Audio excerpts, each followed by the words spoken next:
Nous sommes en 1862. Va apparaître sur nos timbres une modification majeure permettant aux postiers de l'époque de ne plus être jaloux de leurs homologues anglais.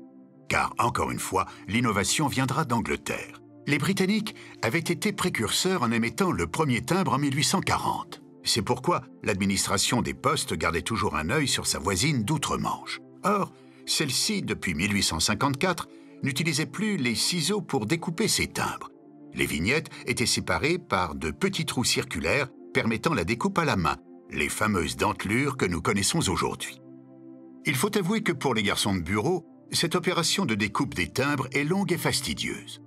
C'est pourquoi, en 1855, le Conseil des postes décide que les timbres-postes livrés au public par l'administration des postes seront pointillés.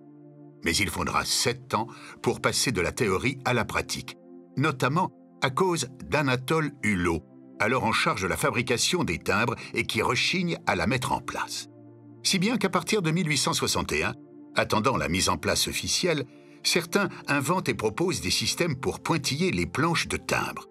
Les frères Susse, papetiers parisiens, proposent ce service gratuitement, espérant ainsi augmenter la clientèle de leur boutique.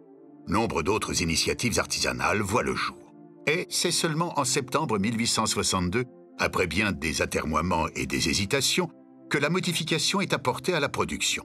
Et cette invention, tant enviée des postiers français, leur permet enfin de mettre au rebut ciseaux, règles ou canifs, matériel jusqu'alors utilisé pour la découpe. Les dentelures font leur apparition. Elles deviendront désormais indissociables de la petite vignette.